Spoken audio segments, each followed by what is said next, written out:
Welcome to the 9th in a series of interviews with candidates to replace Representative Niki Tsongas in the U.S. House of Representatives. I'm Peggy Wargelin, a member of Concord Citizens Protecting Progress. Today we welcome Len Golder, attorney and elected planning board member of Stowe. Thanks so much for taking the time to come. Well, thank you for inviting me. All right. Most of the questions will be about your knowledge and philosophy of government, as well as your strategies for making decisions. We'll end with a lightning round asking you to quickly comment about other issues important to our members. Okay. Let's start with a 2-minute biography. What would you like voters to know about you? Well, first, in terms of my roots, I've lived my entire life in Massachusetts. I grew up in Chelsea. Two parents who worked very hard, both working parents in an era when actually women didn't work. In fact, my mom was the only full-time working mom in our neighborhood.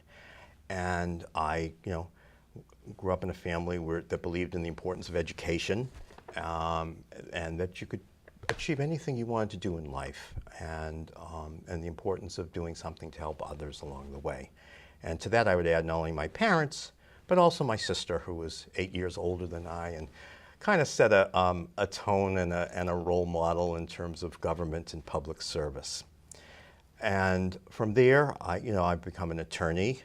I've been involved in local government in 2 different towns. I was a town meeting member in Brookline for a number of years, and then I moved with my family to Stowe, raised a son there, and got involved in town government practically immediately, like 6 months after I'd moved into town. I was doing reporting for the local paper, and I was basically recruited to run for selectman. And I guess I've been involved in town government in Stowe ever since, and that's been over 28 years now.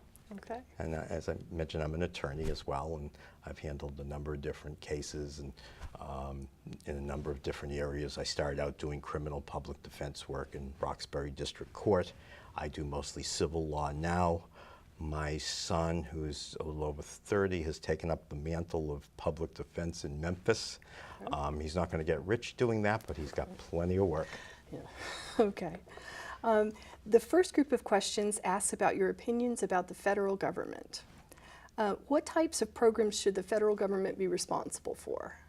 Well, just looking at the preamble to the Constitution, it's things that certainly are for our defense, for our domestic tranquility, and to promote the public welfare, the general public welfare. And that's taken on a very broad scope after 2 events. One was the Civil War, where we basically revised our whole nature of government. Before, it was more the states were more powerful than the national government. That changed after the Civil War, with the 14th Amendment. The federal government started to intervene in making sure that individual rights were protected against any state intrusions. And then the second big involvement of government came in the Roosevelt era, Franklin Roosevelt era, in the New Deal. And there, the whole notion of interstate commerce took on a very broad definition to be involved in the economy. And I think the federal government has a major role to play in the economy to help facilitate economic growth, economic benefit for people, working people, all people, and to take a stand in terms of protecting people, in terms of the environment, health, safety, and protecting the environment. So I believe the federal government has a major role to play in people's lives, and I think this is where we differ somewhat from the Republicans. And I find it kind of ironic because I like to say to some of my Republican friends, and I have Republican friends, is that, if Abraham Lincoln and Teddy Roosevelt were alive today, I think they'd be more in line with our thinking as Democrats.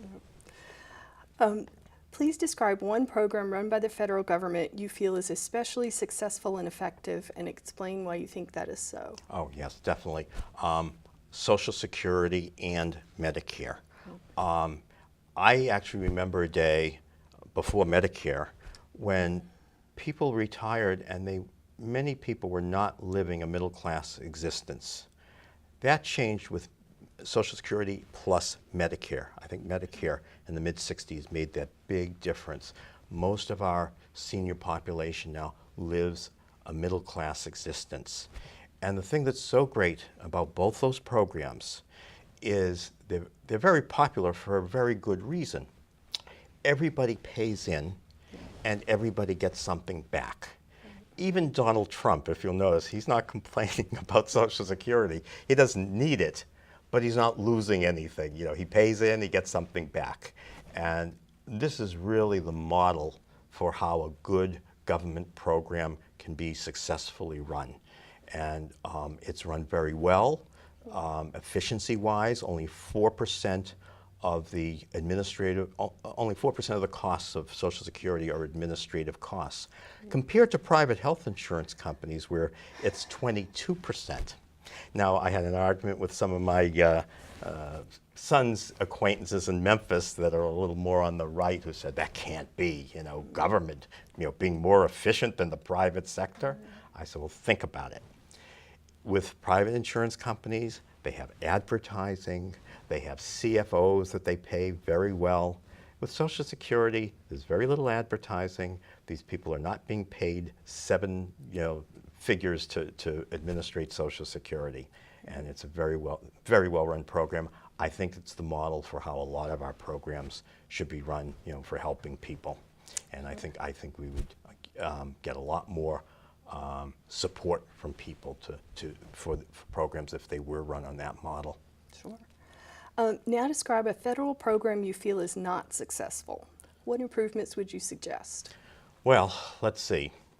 In terms of not as successful as I would like it to be, it's a necessary program, but I think it could be run, you know, more successfully. And just taking the big budget here, you know, the military. Now, we do need a military budget, a strong military budget, but I think there are areas where we could make some changes. For example, we have something like 800 military bases around the world. There aren't even 800 countries in the world. So I think some of those bases could be cut back. We also get into these weapon systems, and sometimes they become obsolete before they're built. Sometimes they're necessary, but sometimes they're cost overrun unnecessarily. For example, I think it's the F-35. It has merit, but I don't think we need 20 times the number of planes as the Russians and the Chinese. And so instead of $1 trillion for these planes, we could have half as many and save $500 billion.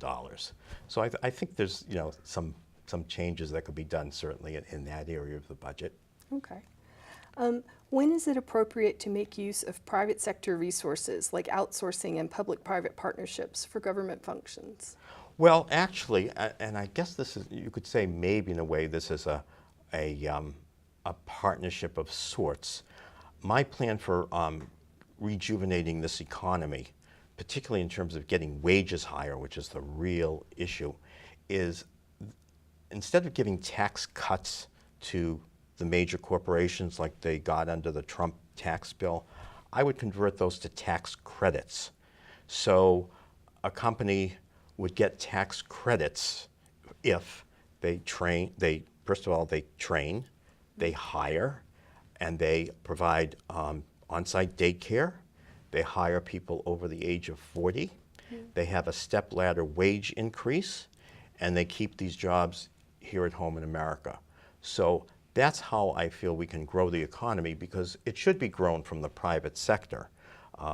It really cannot be grown strictly from the public sector. If that were to happen, we would end up with a system very similar to what Great Britain had in the 1960s, where more than half the employment force was in the government and very little was getting produced, and we had high inflation.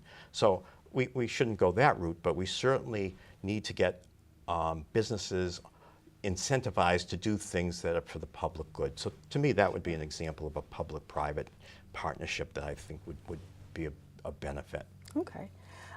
What federal government programs have you or members of your extended family benefited from?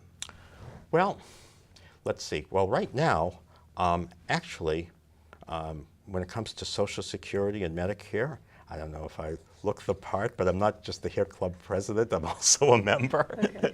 So I'm on Social Security and Medicare, and I think it's a Okay. great system. I'm not, totally retired, but I think it's a great system to have, a retirement money, and Medicare works wonderfully.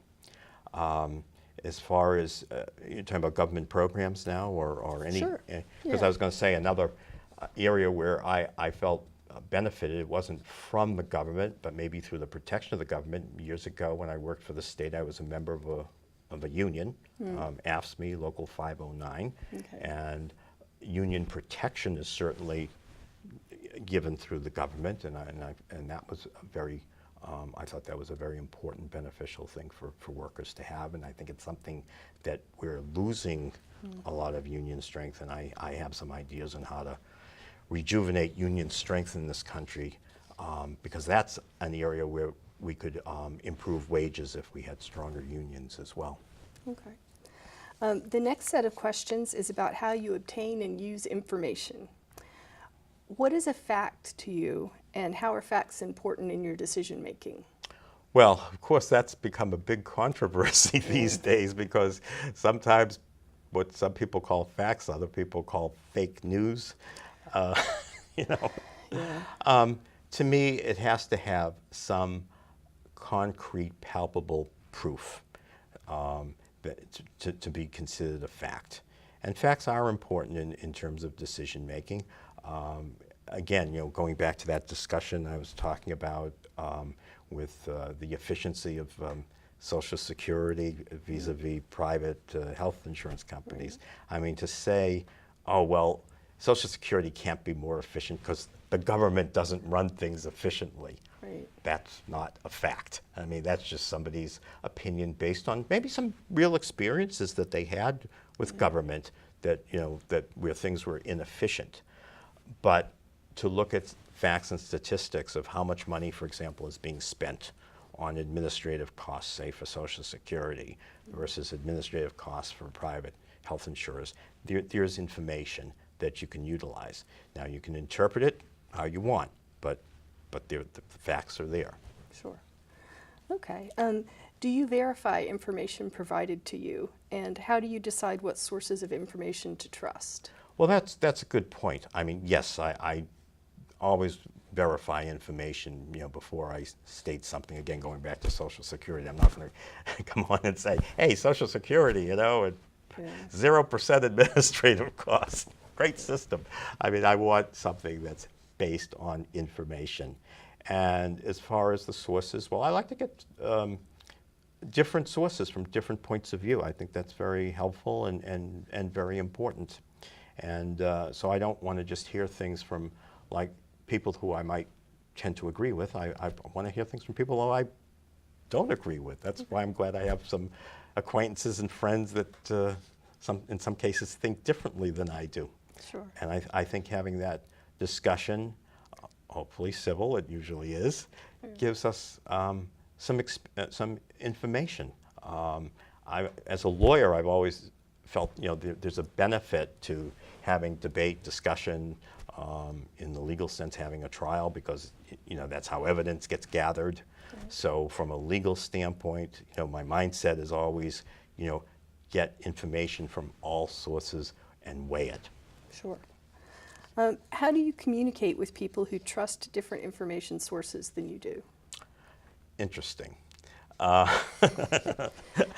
just thinking here of some discussions I've had with some people, as I've been campaigning, because what I get in some instances is, well, where do you stand on the Second Amendment? And I always know where the follow-up is. It becomes like almost a routine that this is going to be somebody who's going to be in favor of assault weapons. So sometimes humor, I think, sometimes is helpful. I say, I am in favor of the Second Amendment. I think everybody should have the right to go to an armory, get a musket, and fight the regulars.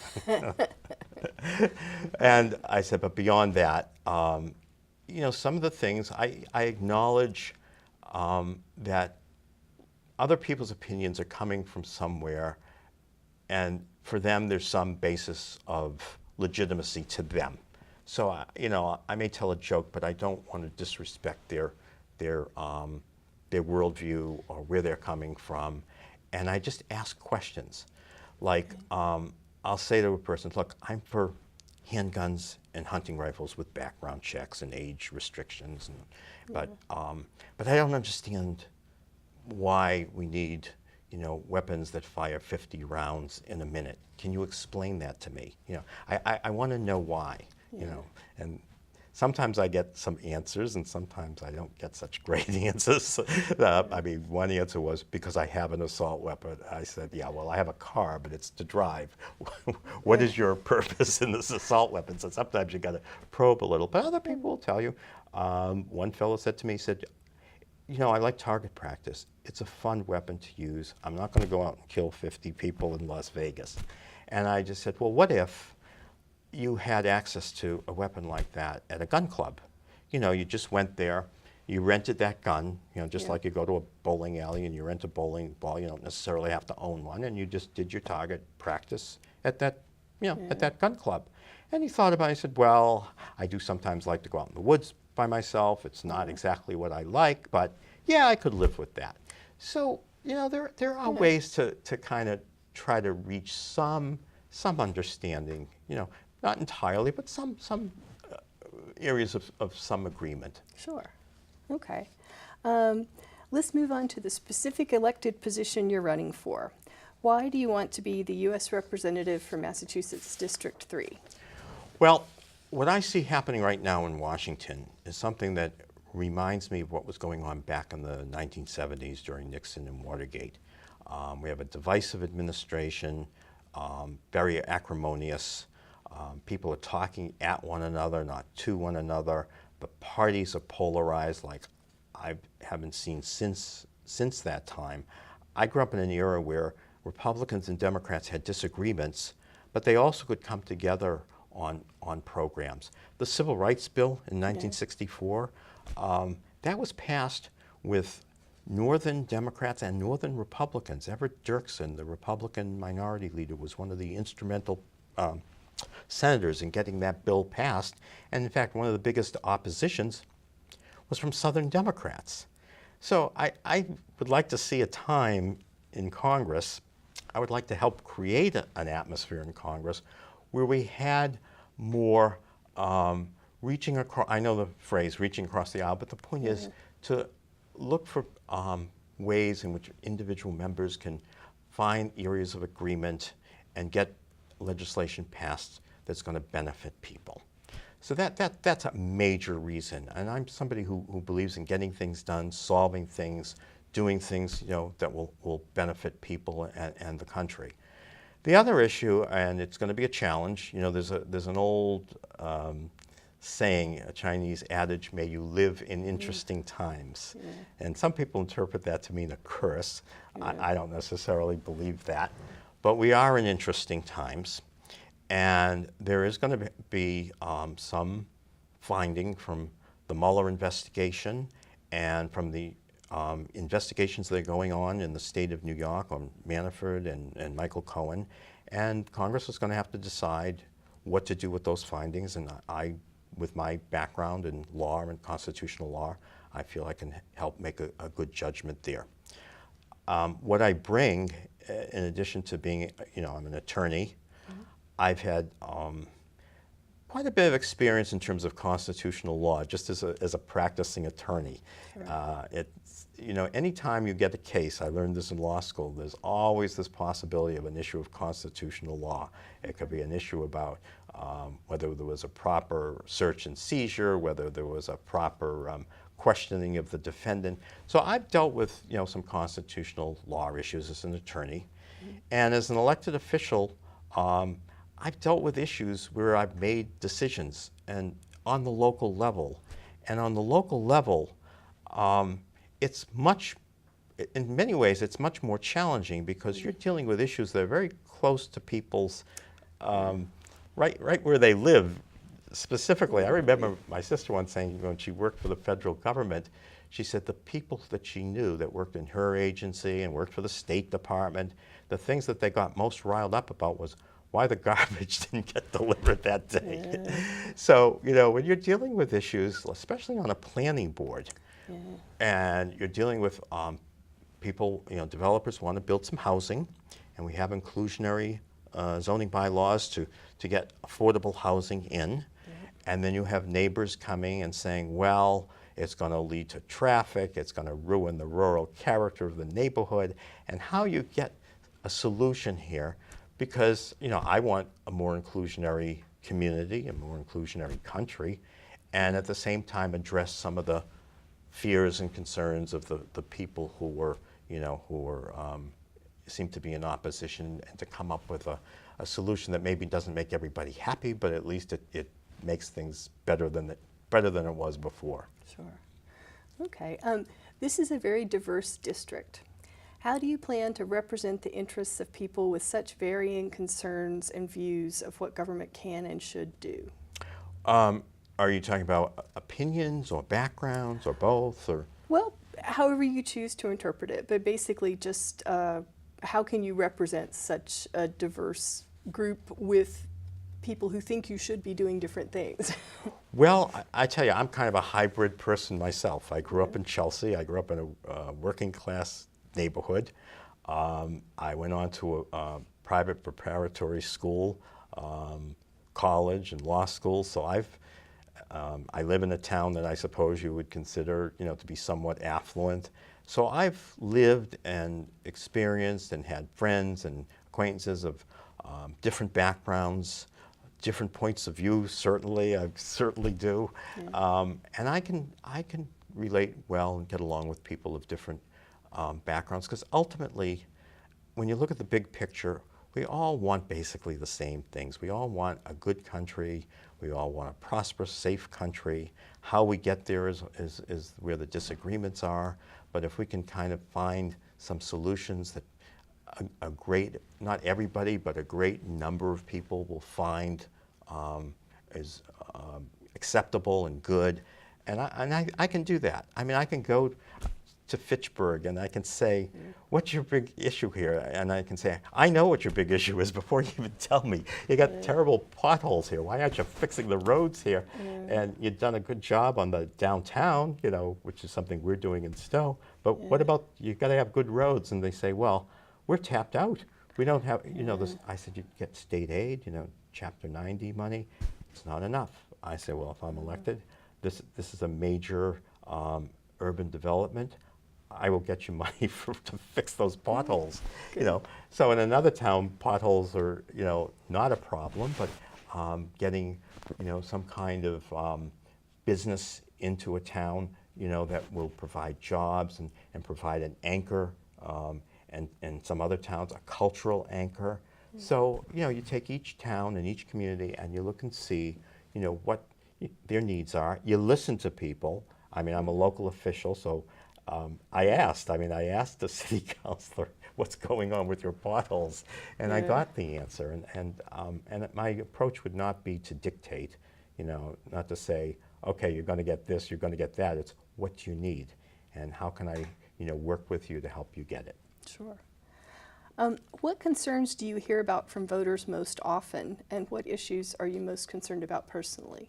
Well, depending on people's political points of view, I guess from Democrats, the biggest thing I hear first off is Trump. They can't stand Trump. And the first thing I hear first off from people who are leaning Republican is Second Amendment, i.e. guns. But getting beyond that, I think the underlying issues for everybody, number one, is the fact that in the last 20 years, wages have not gone up more than 10 cents an hour. And I think everybody senses that and sees that, and that's something I want to address. Now, again, people may have different takes on why we're there. Some people may blame NAFTA or trade agreements. I don't. I think they've actually kept inflation down. Some people may think it's because of illegal immigrants, and I don't see how people picking lettuce in California are hurting people who've been replaced in Michigan by robots in the auto industry. So, you know, you have to kind of get beyond, you know, the anger there and look for solutions that will help. And I think, as I say, the biggest thing is jobs and wages, improving wages. Sure. Please tell us about how you're financing your campaign. Well, you're looking at them mostly, me, Okay. Yeah. with some help, promised help from some people that I went to high school with as well. Okay. All right. And by the way, these are people that grew up in Massachusetts, and you know, I know there's this big thing about people living in the district or outside the Right. district. I mean, really, these are people that I've known for years. They're my friends. They care about Massachusetts. They care about this country. They care about me. They're not asking for anything. I would tend to say about some other candidates that maybe they should, you know, not be taking. For example, I'm not taking any money. I haven't asked for any money from people that I do business with in the town of Stowe, because, you know, we have developers, lawyers, Yep. consulting engineers that come before us every week. I know them because they come, you know, on a constant basis. Yeah. And I'm not going to ask them for money for my campaign. For one thing, I'd have to keep recusing myself every time they came before the board. I wouldn't be able to function as a board member. Yeah. And secondly, I just don't think, there's something to me that's unseemly about that. Okay. And then what are your criteria for accepting or declining contributions? You may have I answered, think but- I've certainly all right. covered part of it. You know, if I do Yeah. business, you know, if they're Yeah. involved in something where I'm doing government business, no. If they're looking for something, you know, that, you know, some kind of quid pro quo, no, you know. Okay. Or if I just feel uncomfortable that somehow I'm going to be owing somebody, even though it's not stated, I just don't feel comfortable with it. Okay. National politics is increasingly marked by rancor and division, and dealing with this will be a large part of the job. Describe a past situation where you had to work to get something done with a group of people who strongly disagreed with your position. Well, I could think of quite a few, actually. Okay. Well, I'll start out with maybe one that happened when I was a selectman years ago. We had a partially regionalized school system. The high school was regionalized, but the middle and lower grades were not. Yep. And we basically had two separate budgets. Yep. And my sister, who was in public management, had a very colorful phrase, and I don't know if I can use it on TV, but she said it was basically like a system of like putting two butts on one horse. I'm cleaning it up a little bit. And what was happening is we were getting continual overrides from the operating budget of the local school. And it just made sense to fully regionalize the system administratively. Didn't mean that the kids had to go to different buildings or be bused to different places, but just administratively have one system. There were 3 of us selectmen. I was the only one that saw it that way when I first got on the board.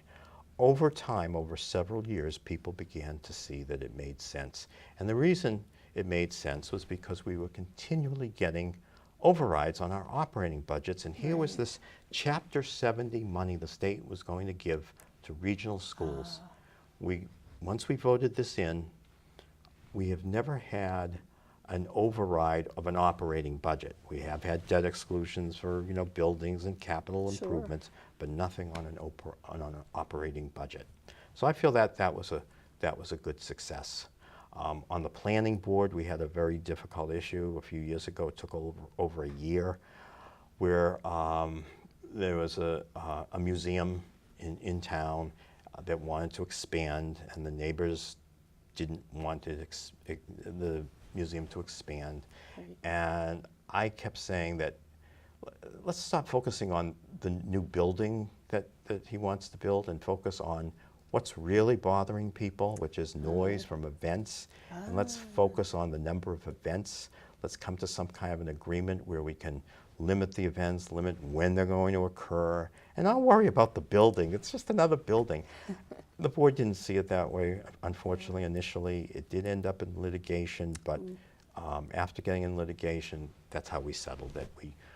came to an agreement on the number of events that could be held, limiting the number of events. Sure. And so to me, that's how you solve problems in government. Sure. What is your philosophy on legislative compromise? Well, I do believe in compromise. I think it's very important, especially when you're in a legislative body, 435 members in the House. They're coming from different parts of the country. They have different viewpoints on issues. They have different constituent interests. So, you're going to have to come to some kind of working agreement to get something done.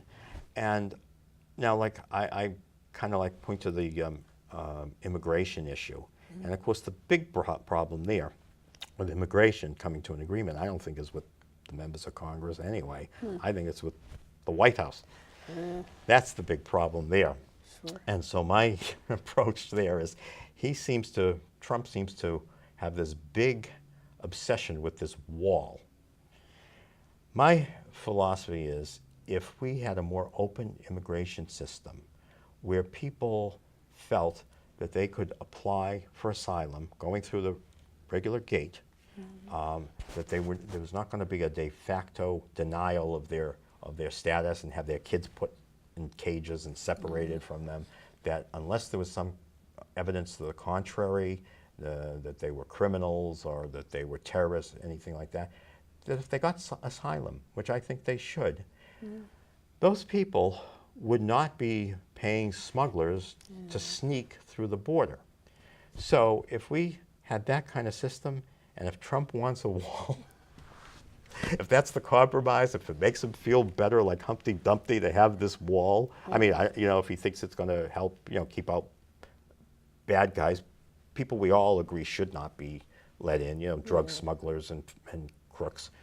If he feels a wall is going to be of benefit for that, with that compromise of a more open, compassionate system for people who are not criminals and are seeking asylum, I would agree with that kind of a compromise. Of course, he says what his idea of a good immigration system is. He wants more Norwegians with Nobel Prizes. Yes.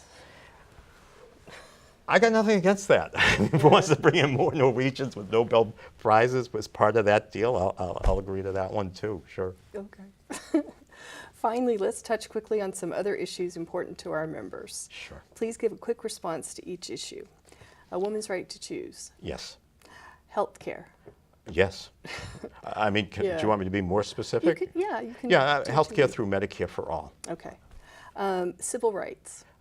Yes, I think one of the things we need to do is the Supreme Court threw out the 1965 Voting Rights Bill, the most successful civil rights bill in the history of this country. It said that Congress did not intend for its perpetuation. I think that's baloney. And we have as great a need now for voting rights, maybe not, different reasons. We don't have literacy tests and poll taxes, but we have voter ID. All the more reason we need a new voting rights bill. Sure. Net neutrality. Yes, definitely. Anytime you get a new technology, there's always this question: how do you regulate it?